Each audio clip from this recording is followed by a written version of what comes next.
మీకు ఆ భయం అక్కర్లేదు. ఏంటంటే నేను నాకేమో ఇప్పుడు ఇది లేదయ్యా, మనం ఏమంటారు సేవ్ చేసుకుంటానికి అది లేదు, కెమెరా లేదు, అన్నీ పాడైపోయినాయి. కనుక నేను ఇప్పుడు ప్రాథమికంగా ఏం చేస్తున్నానంటే ఒక నెల పాటు టైం ఉంటుంది దీనిలో, ఈలోగా దాన్ని మనం సేవ్ చేసుకోవచ్చు. అందుకని ఇందులో I try to bring things on my Facebook Live. Otherwise, I don't do that oftentimes. Okay? So here is Paul Richards, and here is Pastor Yesh Babu, here is Amagaru, Auntie Garu, here is Pastor Jayaraj Garu in his house. This is the time now, 8:45, and మరి అమ్మగారు ఎవరయ్యా అంటే జయరాజాయ్య గారి తల్లి గారు, aunty గారు. వారిని బట్టి దేవునికి స్తోత్రం. మరి నేను సుధీర్ మొండితోక, ఇప్పుడు నేను ఇలా కనిపిస్తున్నాను చూడండి, పర్వాలేదు, నేను మీ అందరికి పరిచయమే. దేవునికి స్తోత్రము. నాది ఇంపార్టెంట్ కాదు. నా who will hold? Can you hold? Please do that, Richards, all.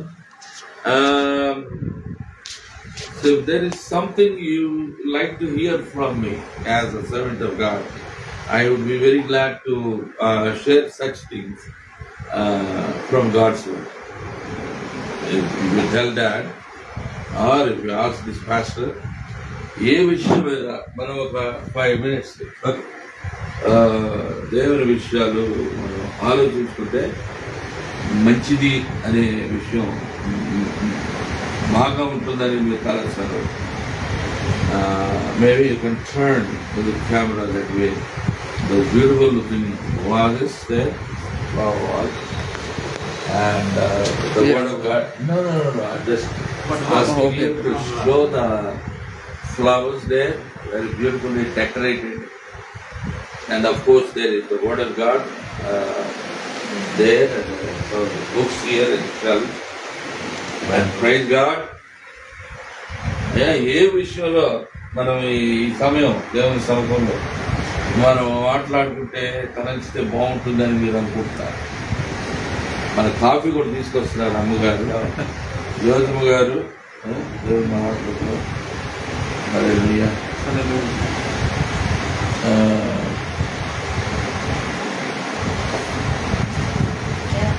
అమ్మా, చాలా థ్యాంక్స్ అమ్మా. God bless you. Here is a beautiful coffee made by the hands of Ammagaru, Pastor Ammagaru, Jyoti Garu, Jayaraj garu గృహంలో నేను ఇష్టపడే coffee ఇది.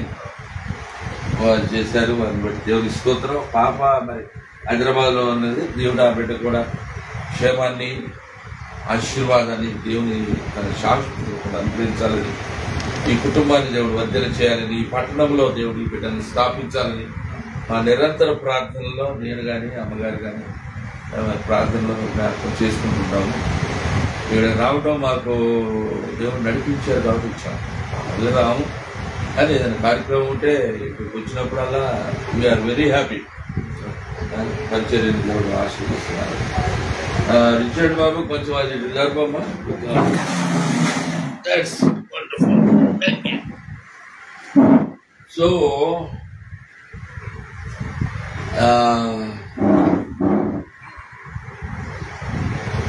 దేవుని వాక్యము ఈ సాయంకాల సమయంలో మనము ఏమి చేస్తే లేక దేవుని చిత్తం మన పట్ల ఏమిటి అని మనం క్షణం ఆలోచన చేసుకున్నట్లయితే, దేవుని యొక్క చిత్తం మనందరి పట్ల ప్రభువైన యేసుక్రీస్తునందలి విశ్వాసము ద్వారా రక్షణ పొందడం దేవుని చిత్తం. హల్లెలూయా. ఎందుకంటే మార్కు సువార్తలో 3వ అధ్యాయము 35వ వచనంలో చదవండి. తెలుగులో దేవుని చిత్తము చొప్పున జరిగించువాడే నా సహోదరుడును నా సహోదరియు తల్లియును చెప్పి, యేసు ప్రభువారు అయ్యా నీ కుటుంబం వచ్చారయ్యా, నీ తమ్ముడు నీ అక్క చెల్లెలు నీ అన్నదమ్ములు వచ్చారు, మీ బంధువులతో వచ్చారు, బయట వెయిటింగ్లో ఉన్నారని అంటే నా తల్లి ఎవరు, నా తండ్రి ఎవరు, నా సహోదరులు ఎవరు? ఎవరంటే నా తండ్రి చిత్త ప్రకారం చేయవారే నాకు సహోదరులు అని ప్రభు తను స్వయంగా మార్కు 3:35 చెప్పారు. నేను ఇంగ్లీష్ చదువుతున్నా. This is the will of my father that every one who beholds the son and believes in him will have eternal life. Yohanu సువార్త 6:40 చూడండి. మరి ఎవరండి? మీరు కూడా రండి, కూర్చోండి. అయ్యా మీరు ఎక్కడ కూర్చున్నా? మీరు కూర్చోండి అయ్యగారు. Very good good. ఫస్ట్ చూడండి, పర్లేదు దాని గురించి. యోహాను సువార్త 6:40 తీసిన వారు వెంటనే చదివి నాకు సహాయం చేయాలని కోరుతున్నారు. కుమారుని చూచి ఆయన విశ్వాసం నుంచి ప్రతివాడును నిత్య జీవం పొందుటయే నా తండ్రి చెప్పారు. చూశానండి, కుమారుడైన క్రీస్తు వైపు చూచి అయ్యా నీవే లోకరక్షకుడవు, నీవే పాపరహితుడవు, నీవే నిర్మలమైన నీ ప్రేమ చేత పురికొల్పబడి పరమ తండ్రి వద్ద నుండి దిగి వచ్చిన వాడు, తండ్రి రొమ్మను యుగయుగములు ఆనుకొని ఉన్న నీవు పరిశుద్ధుడుగా ఒక కనిక గర్భంలో పుట్టి నీచ పాపులైన మమ్మలను ప్రేమించి తండ్రి చిత్తం నెరవేర్చుకులో నీవు నీ పాత్రను నువ్వు నిర్వర్తించావయ్యా. నీవే మా రక్షక, నేను నిన్నే నమ్ముకున్నాను. ఎవరైతే అలా చెప్పగలుగుతారో అట్టివారు వారిని చూచి దేవుడు సంతోషపడతారు. అట్టివారి విషయమై దేవుని హృదయం ఆనందిస్తుంది. It is God's will for such people who follow the Lord, who look at Jesus Christ and who want to really do the will of the Father as they read and study and meditate upon the Word of God. ఈ నా హృదయపూర్వకంగా నేను పెద్ద మాటకారిని కాదు, అందరినీ మెప్పించే తెలివితేటలు నాకు లేవు, వద్దు. దేవుని సంతోషపడితే చాలు. దేవుని ప్రజలకు నేరుగా వాక్యాన్ని చూపించగలిగితే చాలు అనేది నా భావన. కనుక నేను పాపులర్ పర్సన్ అవ్వాలనేది లేదు, మొదటి నుంచి లేదు, ఇప్పుడు అసలు లేదు. చూడండి, అది దేవుని చిత్తం. దేవుని చిత్తం ఏంటి? యేసు ప్రభువును చూచి ఆయన విశ్వాసం నుంచి ప్రతివాడును నిత్య జీవం పొందుటయే నా తండ్రి చిత్తం. కుమారుడైన క్రీస్తును చూచి నువ్వే నా దేవుడవు, నువ్వే నా రక్షకుడవు, నా స్థానంలో బలి అర్పణ చేసిన వాడు నీవే, నీవు చిందించిన రక్తమును తండ్రి అని దేవుడు అంగీకరించి ఉన్నాడు. నీవు నీతి కలిగిన న్యాయాధిపతి, నీవు నన్ను అంగీకరించావు, నీ కృపలో నన్ను స్వీకరించావు ప్రభు, నేను నిన్ను వెంబడిస్తాను. ఈ తీర్మానం ఎవరు కలిగి ఉంటారు వారి విశ్వాసమును బట్టి వారు నీతిమంతులుగా తీర్చబడుతున్నారు. బైబిల్ అంతా పరిశోధన చేయండి. మనం కార్యాలు చేసి దేవుని సంతోషపెట్టలేము. మనలో ఏదో నీతి ఉందని చూసి దేవుడు మనకి పీటలు వేయట్లా. కుమారుడిని బట్టి ఆ కుమారుడిని స్వీకరించిన కుమారుడిని కలిగి ఉన్నవాడే నిత్యజీవం కలిగిన కుమారుడిని హృదయంలో చేర్చుకున్నవాడు. కుమారుని కార్యము తండ్రి అయిన దేవుని ఎందుకు తను చేసిన ఈ బల్యార్పణ అది ఎవడూ చేయలేదు. ఆయన మహాప్రేమ చేత మనుషులందరూ రక్షింపబడాలని తండ్రి అయిన దేవుని చిత్తం ఉండదు కనుక కుమారుడైన క్రీస్తు దానికి అంకితమయ్యారు కనుక తండ్రి చిత్తం నెరవేర్చుకుని దిగి వచ్చాడు. శ్రమానుభవం సాగించాడు. ఆయన అన్ని అవమానాలు నిందలు భరించాడు. పాపము ఎరుగని తాను పాపముగా చేయబడ్డాడు. Was made not a sinner but a sin. పాపముగా చేయబడ్డాడు, పాపిగా చేయబడ్డాడు. ఆయనే పాపం అయిపోయాడు. పాపమును ప్రాయశ్చిత్తం తండ్రి చేశాడు. అందుకని తన కుమారుడి మీద ఉన్న పాపాన్ని చూసి దేవుడు తన ముఖమును చాటు చేసుకున్నాడు. మొట్టమొదట తండ్రి అని సంబోధించాడు పరమ తండ్రి. తండ్రి మీరేం చేస్తున్నారు, మీరు ఎరుకని కనుక వీరిని క్షమించము అని తండ్రిని వేడుకున్నాడు. కానీ తర్వాత 2-3 మాటల్లోనే మార్పు వచ్చేసింది. నా దేవా, నా దేవా, నీ వేళ నా చెయ్యి విడిచితివి. ఎందుకు విడవలేదంటే, ఎందుకు విడిచాడంటే సకల లోకంలోని పాపులందరి పాపమును తన భుజములపై ఆయన మోశాడు. వీపున దాని భారాన్ని భరించాడు. అందరి తరపున శిక్షణ అనుభవించాడు. తరువాత సమాప్తమైనది అని చెప్పి తండ్రి నీ చేతికి నా ఆత్మను అప్పగిస్తాను. కుమారుడైన క్రీస్తు చేసిన ఆ యొక్క బలి అర్పణను బట్టి, ఆయన ఉచితంగా ఆయన యందు ఉంచిన విశ్వాసమును బట్టి, విశ్వాసం గలవాడే నిత్య జీవం గలవాడు, విశ్వసించువాడే యోహాను 6:47 విశ్వసించువాడే ఉపవాసం చేసిన వాడని చెప్పలే, చర్చికి 1,50,000 సంటా ఇచ్చిన వాడని చెప్పలే, అయ్యగారికి నూతన వస్త్రాలు బహిష్కరించిన వాడు పరలోక రాజ్యం కట్టాడని చెప్పలేదు. కానీ విశ్వసించువాడే నిత్యం జీవం గలవాడు. మరి ఏ విధంగా రాదు? విశ్వాసము లోకము జయించిన విజయం. అది యేసుక్రీస్తునందు ఉంచవలసిన విశ్వాసం, దేవుని మాటలో ఉంచవలసిన విశ్వాసం. ఇంకా నేను చెప్పలేను. అయితే దేవుడు చెప్తా అన్నాడు. అది చెప్తున్న మాట ఏంటంటే, ఒబీడియన్స్ టు హిస్ కమాండ్స్, దేవుని యొక్క ఆజ్ఞలకు లోబడి ఉండుట దేవుని చిత్తం, దేవుని బిడ్డలైన వారు. అది ఎలా అంటే ఆయన ఉపదేశానుసారంగా మనం జీవించాలి. ఇది మంచి పనులు చేయడము అంటే మనం మన థియలాజికల్ గా వేదాంత విద్యను అభ్యసించే బిడ్డలు వాడే ఒక పదజాలం ఉంటే నీతి క్రియలు, గుడ్ వర్క్స్, అవి మనం చేయవచ్చు. దేనికోసం చేయాలి? దేవుని బిడ్డలైనందుకు చేయాలి. దేవుని ఎరిగిన అనుభవాన్ని బట్టి మనం చేయాలి, అంతేగాని రక్షణ కొరకు కాదు. యేసయ్యను బట్టి, ఆయనలో వచ్చిన విశ్వాసం బట్టి మనం రక్షించబడ్డాం. ఉచితంగా కృప చేతనే రక్షించబడ్డాం. రక్షించబడ్డాము కనుక 2వ అధ్యాయము ఎఫ్సి పత్రిక 9-10 వచనాల్లో దేవుడు అది క్రియల వల్ల కలిగినది కాదు, ఎవడును వీలు లేదు, మరియు వాటి యందు మనం నడుచుకున్న వాళ్ళని దేవుడు ముందుగా సిద్ధపరిచిన సత్క్రియలు చేయటకై మనం క్రీస్తు యేసునందు సృష్టింపబడిన వారమై ఆయన చేసిన పని అయి ఉన్నాం. హల్లెలూయా. సో ఎంత గొప్ప మాటలు ఉన్నాయి. ఇవన్నీ మనం తెలుసుకోం. మనం నేను నీతిమంతుడిని, ఎందుకు అవుతావు నువ్వు నీతిమంతుడిని? దేవుడు నమ్మినందుకు నీవు నీతిమంతుడు. నిన్ను బట్టి నీకు నీతి కలగదు, నీ ప్రవర్తనను బట్టి కలదు. నీ చేయగలిగిన శ్రేష్టమైనది ఏది చేసినా కూడా భూమి మీద నువ్వు నీతిమంతుడు అన్నటికీ కావు. ఎందుకంటే దేవుని వాటికి మనం విరుద్ధంగా పోవాలి. దేవుడు ఏం చెప్తున్నారు? నీతిమంతుడు లేడు, ఒక్కడు లేడు. అమెరికా అధ్యక్షుడు గాడు, ఇరాన్ అధ్యక్షుడు గాడు, నెతన్యాహు బెంజమిన్ ఇజ్రాయెల్ ప్రధాని కాడు, సుధీర్ కాదు, ఇంకొకడు కాదు. మహిమ కలుగుగా ఆయన నీతి కలిగిన దేవుడు. ఆయన విశ్వసించిన వాడిని నీతిమంతులుగా తీరుస్తున్నాడు. God is imputing the righteousness upon the children of God who believe in Him and in the finished work of Christ.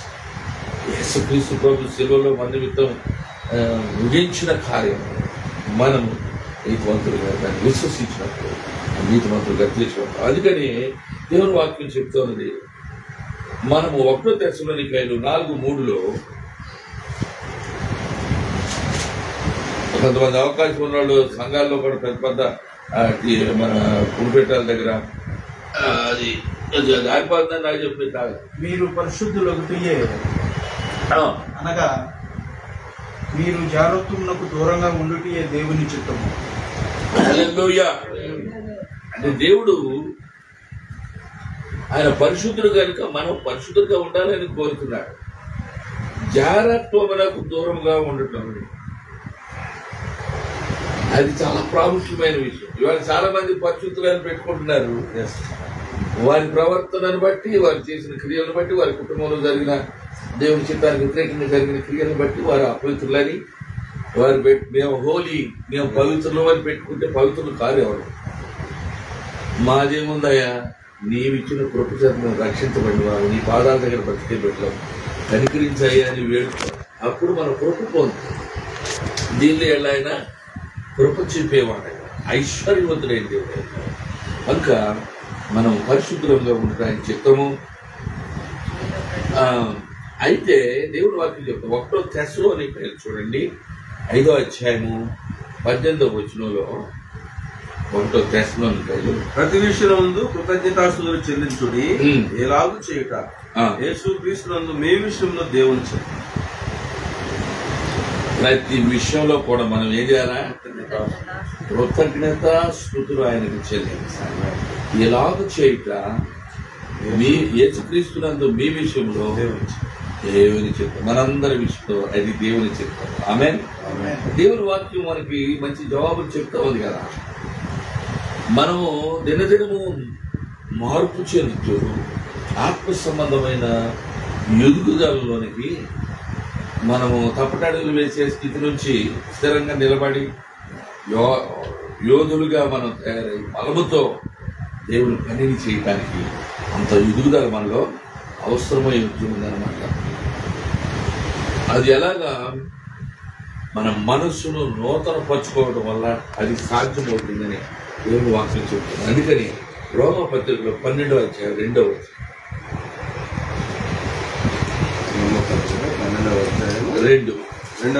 The Bible calls us to be transformed by the renewing of our mind.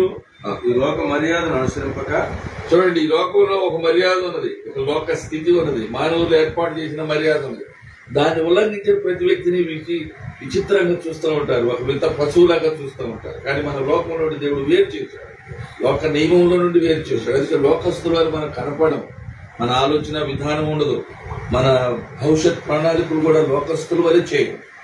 దేవుని చిత్తానికి కట్టుబడి మరి దేవుని సముఖంలో ప్రార్థిస్తూ ఆయన యొక్క కృపను దినదినం పొందుచు, కృప వెంబడి కృపను పొందుచు మనం నూతనమైన స్థితిలోకి యేసయ్యలో వర్ధిల్లుచు సాగిపోతాం అన్నమాట. అంచేతే చదవండి, ఉత్తమమును అనుకూలమును సంపూర్ణమైన దేవుని చిత్తం ఏదో పరీక్షించి తెలుసుకున్నట్లు మీ మనస్సు మారి నూతనమగుట వలన రూపాంతరం పొందండి. నూతనమగుట వలన మీరు రూపాంతరం, be transformed, be changed in your attitude, in your behavior, in the way you think, in the way you want to do things, and in the way you want to serve the Lord, in the ways you want to glorify God, in the ways you want to exalt the Lord Jesus Christ, your Savior, our Savior, the whole Savior of the whole world. Amen.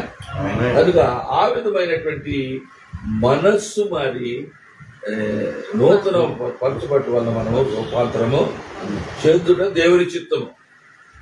అంతేకాకుండా దేవునితో మనకు నిత్యము కలిగి ఉన్న అనుబంధము, దేవునితో మనం అనుబంధం కలిగి ఉండటం దేవుని చిత్తం. అంతేగాని నాకు వేరు కాబట్టి మీరేమియో చేయలేని ప్రభు చెప్పారు. అందుకని పాతను పొందిన ప్రవక్త అయిన మీకా గ్రంథంలో 6వ అధ్యాయం 8వ వచనంలో దేవుడు ఏం తెలియజేశారంటే, 6వ అధ్యాయం 8 మనుషుడా ఏది ఉత్తమమో నీకు తెలియజేయబడి న్యాయముగా నడుచుకుంటాయో, చూడండి, న్యాయముగా నడుచుకోవాలి. కనికరమును ప్రేమించుటయు దీన మనసు కలిగి నీ దేవుని ఎదుట ప్రవర్తించుటయు, దేవుని ఎదుట నీవు నేను మనమందరం ప్రవర్తించుట. అంతే కదా ఇదే కదా సర్వలోకమునకు సృజించిన సృష్టికర్త అయిన దేవుడు, మనందరికీ తండ్రి, కుమారుడైన క్రీస్తు ప్రభువుకు తండ్రి అయిన దేవుడు కోరుకుంటూ ఉన్నది. తండ్రి చిత్తం ఏదో, కుమారుడి చిత్తం అదే కదా. కనుక మనము ఇట్టి అనుబంధం దేవునితో కలిగి ఉంటున్నామా? Our relationship with him is primary, ప్రాథమికమైనది. ఆయనతో మనం కలిగి ఉండే అనుబంధము అది ముఖ్యమైనది, మొట్టమొదటిది. దాని అసలైన దాన్ని వదిలిపెట్టేసి కొసలు పట్టుకొని మనం దేవుడు ఆడితే, ఎలాడి పడితే భూమి మీద ఏ ప్రయోజనం? ఇప్పుడు మేము వచ్చింది ప్రాథమికంగా దీనికోసమే, దీనికోసం అనేది కాదు, దీనికోసం కాదు, దీనికోసం కాదు, దీనికోసం కాదు, మరి దీనికోసం కూడా కాదు. ఇది అయింది ఈ పూట, అది దేవుని స్తోత్రం. హల్లెలూయా. మనం వచ్చింది దేవుని మహిమపరచడానికి, తన బిడ్డలను బలపరచడానికి, ఆత్మీయంగా. ఏం ఆశిస్తాం? దేవుని బిడ్డలు ఏది ఆశిస్తాం? నిజమైన దైవజనులు. అయితే దేవుడు వారికి మనకును మేలు చేయాలని, పడిపోయి ఉంటే లేవనెత్తాలని, కృప చూపాలని, రోగుగా మనం ఉంటే స్వస్థపరిచి బాగు చేయాలని, మనం ఏదైనా ఆపదలో ఉంటే తప్పించాలని, అది దేవుని చిత్తం. హల్లెలూయా. దేవుని బిడ్డలు అట్టి వైఖరి కలిగి ఉంటారు.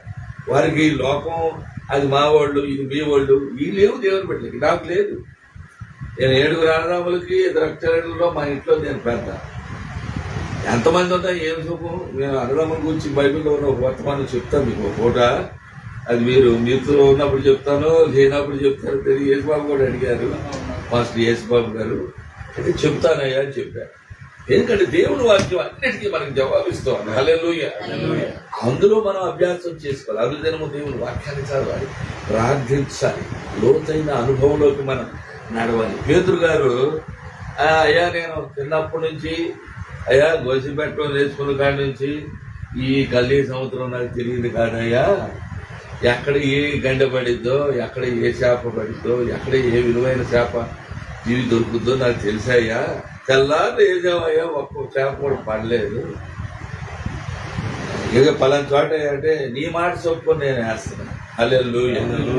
యేసై మాట చొప్పున వేస్తే విస్తారమైన 153 పెద్ద చేపలు పడేసరికి లాగటమే వాళ్ళకి కష్టమైంది. ఇరుగు పొరుగు మళ్ళీ పడవల్లో చేపలు పట్టేవారు అందరినీ ట్యాక్సులు పెట్టి సైకిల్ చేసి వారందరూ వచ్చి సహాయపడితే అప్పుడు ఒడ్డుకు లాగితే 153 చేపలు పెద్దయి. హల్లెలూయా. 153 కావచ్చు, 1,53,000 కావచ్చు, 1,53,00,000 కావచ్చు. అది డబ్బు కావచ్చు, ఆస్తి ఐశ్వర్యం కావచ్చు, ఆత్మల పంట కావచ్చు. దేవుని బిడ్డల హృదయాభిలాషులను ఆయన నెరవేర్చుటకు శక్తిమంతుడు. ఆయన మాట చొప్పున మనం చేస్తున్నామా లేదా అది పరిశీలించుకోవాలి. నేను నాకు దేవుని వాక్యం చెప్పడం బాగా ఇష్టం. దేవుడు అందుకే నన్ను అయ్యా కొంతకాలం పాటు నా కొడుకు కూడా ఇప్పుడు చిన్న వయసులో ఉన్నాడు. ఇంకా లెక్కలేక పుట్టిన కుమారుడు. ఒక వివాహం అవ్వాలా, ఆయన ఒక ఇంటివాడు అవ్వాలి, మరి తన కుటుంబం వర్ధిల్లాలి. నా మనవాళ్ళు మనవరాలని నేను అమ్మగారు మేము చూడాలని ఆశతో ఉన్నాను. దేశమంతరికి చెప్పడం కాదు, మళ్ళీ నేను నా కుమారుడికి కూడా చెప్పుకోవాలని ఆశ ఉన్నాను. నా ఎవరితో మనం సహవాసం ఉన్నాము, ఎవరి దేవుని బిడ్డలో దేవుడు ఎవరిని మన అనుబంధంలో సహవాసంలో అరమరికలు లేని ప్రేమలో అనుబంధంలో ఉంచాడు, ఆ బిడ్డలందరితో యుగ యుగాల వరకు దేవుని సంబంధం సంకల్పంలో ఉంటారు.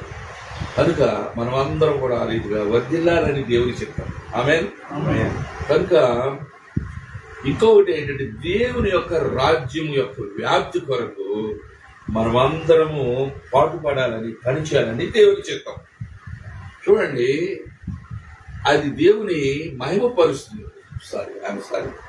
అది దేవుని మహిమపరుస్తుంది అన్నమాట. దేవుని రాజ్య నిర్మాణము, దేవుని మహిమపరచుట.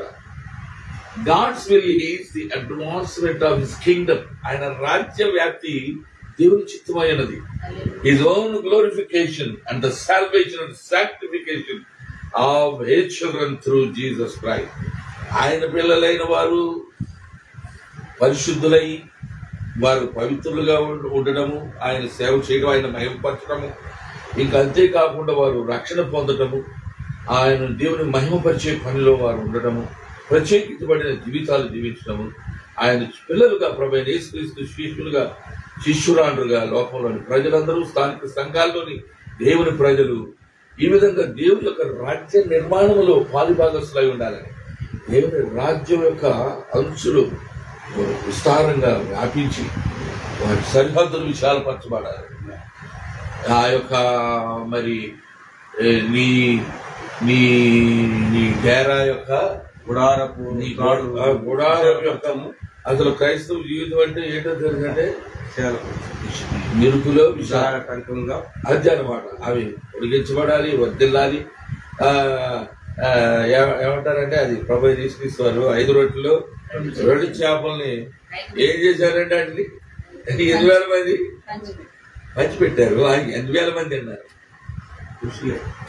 5,000 మంది భోంచేశారు. హల్లెలూయా. ఉన్నదండి 5 రొట్టెలు 2 చిన్న చేపలు. 5,000 మంది పురుషులు తిన్నారు. మళ్ళీ పిల్లలు స్త్రీలు లెక్కయ్యలే. దేవుని ప్రియబిడ్డలారా, దేవుడు తన సంఘాన్ని అభివృద్ధి పరచడానికి ఒక వ్యక్తి చాలు. హల్లెలూయా. ఎవరో దేవుని ఆత్మ సంబంధమైన మార్పు చేయబడిన దేవుని కృపలో అనుభవం పొందిన ఒక వ్యక్తి చాలు. పెద్ద ఉద్యమం ప్రారంభం, ఉద్యమం కలుగుతుంది. సంఘం యొక్క బాధ్యతలు భుజం మీద వేసుకుని ఆదరణ పుత్రుడుగా అతను బయటపడతాడు. అది దేవుని గొప్ప కారణం. ఆమేన్. దేవుని పిల్లలు దేవుని పనిలో, దేవుని మహింపరచుటలో నిరంతరము పని కలిగి ఉండాలని దేవుని ఉద్దేశం. దానియేలు గ్రంథం పాత నిబంధనలో ఒకసారి చూద్దాం. 2వ అధ్యాయం 44వ వచనం. నేను ముగించేస్తాను. మనం అనుకున్నాం ఒక హాఫ్ అన్ అవర్ అని. 2:44. ఆ రాజుల కాలములలో పరలోకమందున్న దేవుడు ఒక రాజ్యము స్థాపించను, దానికన్నిటికీ నాశనం కలదు. ఆ రాజ్యము దాన్ని పొందిన వారికి గాక మరెవరికి చెందదు. అది ముందు చెప్పిన రాజ్యం అన్నిటిని పగలగొట్టి నిర్మూలము చేయను గాని అది యుగముల వరకు నిలుచును. హల్లెలూయా. ఆ యుగముల వరకు నిలిచే సంఘములో, ఆ రాజ్యములో మనం రాజ్య నిర్మాణకులుగా, ప్రభు అయిన యేసుక్రీస్తు అనుచరులుగా, ఆయన సేవకులుగా, ఆయన పనిముట్లుగా, నోటి బొరగా ఈ లోకములో దూతల ఎదుట, ప్రధానుల ఎదుట, లోక సంబంధుల ఎదుట, ప్రకృతి శక్తుల ఎదుట మనం నిలబడి యోధులుగా తీర్చబడి పనిచేస్తూ ఉన్నాం. హల్లెలూయా. అంతేకాదు 1 కొరింథీ పత్రిక 10వ అధ్యాయం 31లో దేవుడు తెలియజేసిన మాట మనం ఒకసారి ఆయన ఏం చెప్తున్నారంటే, కాగా 10:30 కాబట్టి మీరు భోజనం చేసినాను, మీరు పానం చేసినాను, మీరు భోజనం చేసినా, అదిగో టీ కాఫీ తాగినా, ఏదైనా మంచినీళ్ళ బాటలు తాగినా, ఏం చేసినా కూడా మీరు సమస్తము దేవుని మహిమ కొరకు చేయండి. ఆ బిడ్డలు ఇచ్చిన ఆతిథ్యము వారికి ఫలించి తిరిగి వారికి ప్రతిఫలం వెళ్ళాలి. కనుక ప్రేమ కలిగి ఆతిథ్యం చేసినప్పుడు స్వీకరించారు. వారి మీద పడి ఏదో తినేద్దాం, చేసేద్దాం వారు అనేది భావనగా దేవుడు జనరాసిటీ కలిగిన వాడు. అంటే generosity, what would you say, Richard? Generosity.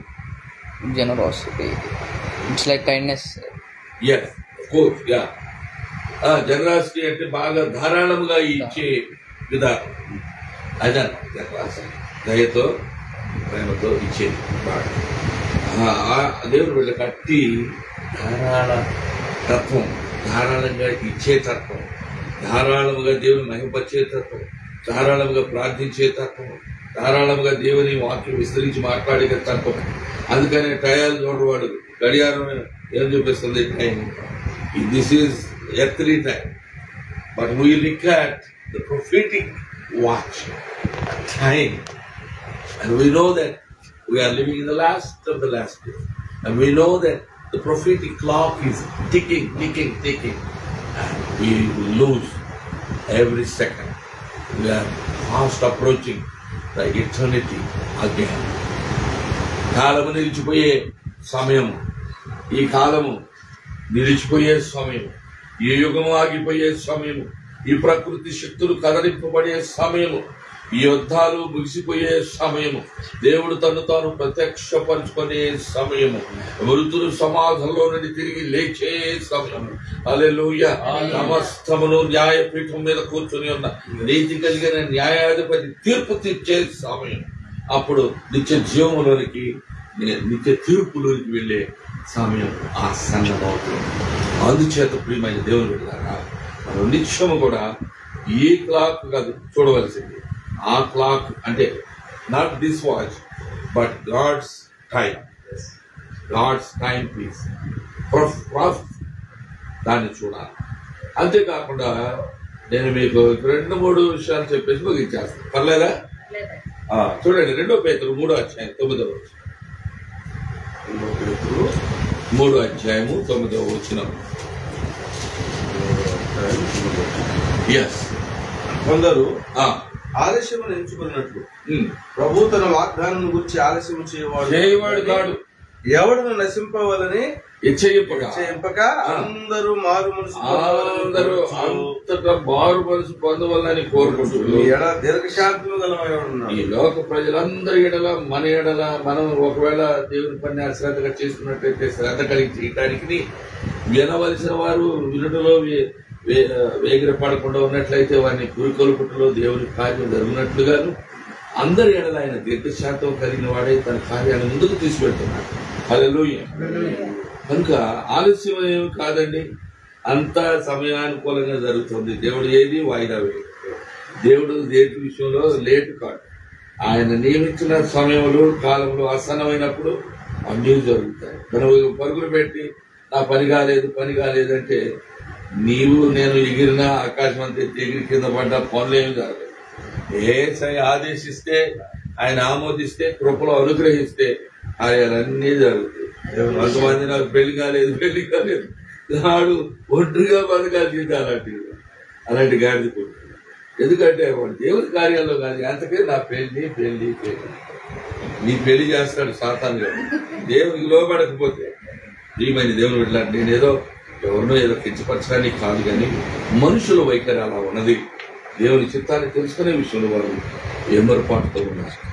కనుక ఫైనల్ గా దేవుడు చెప్పే మాట ఏమిటంటే, దేవుడు ఒక్కొక్క వ్యక్తి పట్ల విశిష్టమైన ఉద్దేశంగా కలిగి ఉన్నాడు. అది మర్చిపోకూడదు. God has unique plans for each and every individual. I wanted to say that ప్రతి ఒక్క వ్యక్తి పట్ల ఆయనకి విశేషమైన, మా ఎడల నీవు కలిగిన తలంపులు ఎంతో ఉన్నతమైనవి, విస్తారమైనవి, లెక్కకు మించినవి అని అంటున్నాడు కీర్తనకారుడు కదా. ఒక్కొక్క వ్యక్తికి సంబంధించిన ఆలోచన, జరాజయుని గురించి, కుమార్తెను గురించి, కుమారుడు గురించి, తల్లిగారిని గురించి, తమ్ముడు గురించి, మన కుటుంబాల గురించి, సంఘ బిడ్డల గురించి, దైవజనుడు సుధీర్ గురించి, పుష్పకుమారుడి గురించి, మాస్టర్ యేసుబాబు గురించి, వారి కుటుంబం, వారి పిల్లల గురించి, ఈ లోకంలో ఉన్న ఆయనకు లోబడిన, ఆయన ప్రేమించే బిడ్డలు, ఆయన పనిలో నిమగ్నమైన బిడ్డలు అందరి పట్ల, ఒక్కొక్కరి పట్ల విశేషమైన తలంపులను దేవుడు కలిగి ఉన్నాడని చెప్పడానికి నేను ఎంత మాత్రం వేరవడం లేదు. చివరిగా బైబిల్ ప్రకారము దేవునిలో మనం ఉంచే విశ్వాసం, ఆయన ఆజ్ఞలకు లోబట్టం, ఆయనతో ఉన్న అనుబంధంలో మనం ముందంజ వేయి, తర్వాత మన జీవితాలను మహిమపరుస్తూ ఆయన రాజ్య నిర్మాణం నాకు పాటుపడుచు, ఆయన వెతుకుచూ ఉండగా, ఆయన మనల్ని నడిపిస్తూ ఉండగా, ప్రతి విధమైన తీర్మానములో దేవుని మార్గంలో మనం నడుచున్నట్లు దేవుని మెండైన కృప ఆయన బిడ్డలమైన మనందరికీ, మన పిల్లలకు నిరంతరం తోడుగా ఉండునుగా. ఆమేన్. ఆమేన్. ఈ సమయంలో జయరాజయ్య గారు మరి ప్రార్థన చేయాలని, తర్వాత యేసుబాబు గారు కూడా క్లుప్త ప్రార్థన చేయాలని, ఇద్దరు కూడా క్లుప్తంగానే, తర్వాత మనం దైవాశీర్వాదంతో సెలవు తీసుకుంటాం. ప్రేమల తండ్రి, మహాపరిశుద్ధుడా, మహాగణుడా, నీ వందనాలు. అయినా నీ కార్యములు గొప్పవి, మీ ఆలోచనలు గొప్పవి, మా ఎడల మీకున్నటువంటి ఉద్దేశాలు గొప్పవి. స్తోత్రాలు నా తండ్రి. మరి అనుకున్న రీతిలో మా తండ్రి, మరి డైరెక్టర్ సుధీరయ్య గారిని, అమ్మగారిని, డైరెక్టర్ అమ్మగారిని, అలాగే మా తండ్రి యేసుబాబు మాస్టర్ గారిని మా మధ్యకు నడిపించినందుకు స్తోత్రాలు దేవా. మరి వారు మాతో గడిపినటువంటి సమయం దేవా, అది ఎంతో మాకు ఆశీర్వాదకరమైంది. మీ దాసుల ద్వారా శ్రేష్టమైనటువంటి సందేశం మా ప్రభువా, మేము అలాగే నాయనా మరి ఫేస్బుక్ లైవ్ లో చూస్తున్నటువంటి వారు కూడా దేవా మా తండ్రి గొప్ప మరి ఆనందముతో, ఆశీర్వాదముతో ప్రభువా, మరి మా తండ్రి ఇదిగో ప్రభువా పురుకొల్పబడి నైనా మా తండ్రి ఇదిగో నైనా మరి హెచ్చరిక చేయబడి మేమందరము కూడా తండ్రి మీకు దగ్గరగా మీ చిత్తాన్ని జరిగించే వారముగా, మీ చిత్తములో నాయన కొనసాగే వారంగా మేము ఉంటాం. సహాయం చేసినందుకు స్తోత్రాలు. మరి అయ్యగారిని మీరు దీవించండి, మంచి ఆరోగ్యాన్ని ఇవ్వండి. అమ్మగారిని దీవించండి, మంచి ఆరోగ్యాన్ని ఇవ్వండి. అయ్యా మా తండ్రి మరి కుమారుడు నాయన శ్యామయ్య కొరకు ప్రార్థన చేస్తున్నాను. అయ్యా మా తండ్రి దాసుని మీరు దేవుని ప్రభావ మీరు బలపరచండి. అయ్యా తండ్రి నీకు స్తోత్రాలు. మరి యేసుబాబు గారు కూడా అయ్యగారు అమ్మగారితో వచ్చింటుండగా నీ దాసుని కుటుంబాన్ని కూడా మీరు దీవించి ఆస్వాదించండి. మా పరిచర్లన్నింటినీ మరి నన్ను, నీ దాసురాలను, అమ్మను, మరి కుమార్తెను కూడా ప్రభు మీరు ఆస్వాదించండి. ఈ లైవ్ లో నైనా మా తండ్రి లైవ్ లో ఉన్న ప్రతి ఒక్కరిని మీరు ఆస్వాదించండి. ఈ మా తండ్రి ఈ శ్రేష్టమైనటువంటి మీ దాసుల ద్వారా మీరు అందించినటువంటి వర్తమానం వినినటువంటి ప్రతి ఒక్కరిని మీరు ప్రభావ బలపరచండి. అయ్యా ఈ వాక్యము మా తండ్రి మా అందరి హృదయాల్లో నీరు కట్టి పలుకుతాయి చేయండి, నూరంతలుగా ఫలించదని సహాయం చేయండి. నిజంగా ఎంత గొప్ప దేవుడు అయ్యా, ఎంత నైనా మా ప్రభువా అయ్యా మా పట్ల మీ ఉద్దేశం ఎంత గొప్ప తండ్రి. ఆయన నీకే స్తోత్రాలు చెల్లిస్తూ మరొకసారి అయ్యగారిని అమ్మగారిని అయ్యా వారి శ్యామయ్యను కుటుంబం అంతటిని అయ్యా మా తండ్రి మరి అయ్యగారి ద్వారా అమ్మగారి ద్వారా జరుగుతున్నటువంటి పరిచయలన్నింటినీ మీరు బహుగా ఆస్వాదించమని రాత్రి కాలకు దీవెనతో నింపమని మరొకసారి మీ దాసులను మా మధ్యకు నడిపించినందుకు మరొకసారి మీకు కృతజ్ఞతాస్తుతులు స్తోత్రాలు చెల్లిస్తూ యేసు క్రీస్తు శక్తి కలిగిన నామమున ప్రార్థించి వేడుకొనుచున్నాం మా తండ్రి. ఆమేన్. పరిశుద్ధుడ ప్రేమగల తండ్రి స్తోత్రాలు చెల్లిస్తున్నాం. దేవుని యొక్క సేవకులు ఆయనకు అభిషేకించిన సేవకులతో పాటు రావడానికి రెవరెండ్ డాక్టర్ సుధీర్ గారు ముందుగా వారితో అమ్మగారితో పాటు నేను కూడా రావడానికి మీ సేవకులు జయరాజు గారి కుటుంబంలోకి రావడానికి చేసిన సహాయాన్ని బట్టి మీకు వందనాలు నాయన. మీ పరిశుద్ధాత్మ తండ్రి ఈ రోజు నీ సేవకులు వాడుకున్న విధానాన్ని బట్టి నీకు వందనాలు. ఏ కుటుంబంలో ఏ లోటు ఉందో ఆ లోటును పోడ్చండి తండ్రి. వారు ఏ విషయంలో ఆలోచన కలిగి ఉంటున్నారో వారు హృదయంలో నుంచి కలవరాన్ని తొలగించారని విశ్వసిస్తూ ప్రార్థన చేస్తున్నాం. అద్భుతాలు జరిగించండి, ఆశ్చర్యకార్యాలు జరిగించండి. అయ్యా వారిని ప్రేమించిన భార్యను బట్టి ప్రభా, వారిద్దరిని ప్రేమించిన కుమార్తెను బట్టి కుమారుని బట్టి వారి తల్లిగారిని బట్టి కూడా మీకు స్తోత్రాలు వందనాలు తెలియజేస్తున్నాను. అయ్యా మీరు నా పట్ల ప్రతి ఒక్కరి పట్ల ఆలోచన కలిగి ఉన్నారు, ప్రణాళిక కలిగి ఉన్నారు, పద్ధతి కలిగి ఉన్నారు. అయ్యా లోకం తట్టు చూడకుండా, పరిస్థితుల తట్టు చూడకుండా, ప్రజల తట్టు చూడకుండా, సంఘాల తట్టు చూడకుండా, సేవకుల తట్టు చూడకుండా ప్రభు తట్టు చూసే మనసులు ఆ బిడ్డలు కనికరించమని కూడా ప్రార్థన చేస్తూ ఉన్నాం. తండ్రి తిరిగి వెళుతుండగా ప్రభా మా వాహనంలో మీరు ఉండేది క్షేమంగా మా గృహాలు తీసుకెళ్ళండి ప్రభా.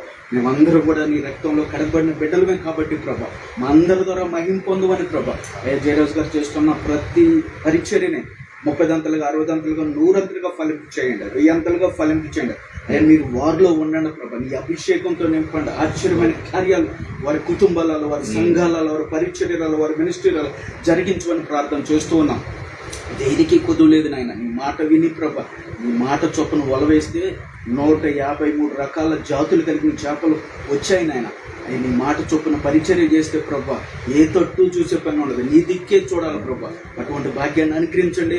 మంచి వాక్యం అందించిన నీ సేవకులను బట్టి, నీ అభిషక్తులను బట్టి ప్రభా అన్నీ మేము గుర్తుపెట్టుకోలేకపోయినా నాయన ఒక్క మాట అయినా మమ్మల్ని దర్శించింది, బలపరిచింది, స్థిరపరిచింది ప్రభా. నీలో నమ్మకంగా నీరు కట్టి ఫలించే విధంగా ఉంటానికి సహాయం చేసిన విధానాన్ని బట్టి మీకే మహిమ ఘనత ప్రభావం చెల్లించుకుంటూ యేసుక్రీస్తు నామములో చిన్న ప్రార్థన అడిగి వేడుకుంటున్నాం మా ప్రియ పరలోకపు తండ్రి. ఆమేన్.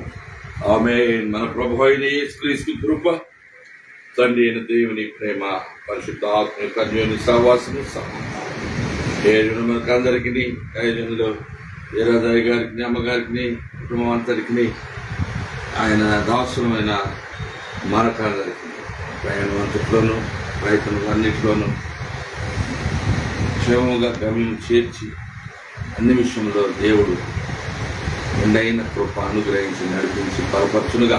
ఆమేన్. Thank you dear Lord. Amen. చాలా వందనాలయ్యా. ఏ గాడ్ రావటం అమ్మ చాలా సంతోషం. మీరు రావటం నాకెంతో ఆశీర్వాదం. చాలా బలపరచబడ్డాం, చాలా చక్కగా దీవించబడ్డాం. దేవుడు అయ్యగారిని, అమ్మగారిని ఇంకా తన సేవలో మంచి ఆరోగ్యం ఇచ్చి ఆయుష్నిచ్చి మరి అద్భుతంగా వాడుకున్నగా దేవుడు శ్యామయ్యను కూడా దీవించినగా. Thank you. అదే మరి సమయం వృధా చేసుకోకుండా మనం త్వరపడి వెళదాము. Thank you Richard for taking this video. And the Lord would bless you abundantly. Thank you so much. And look forward to seeing you again very soon. Amen? Amen. God bless you. Yeah.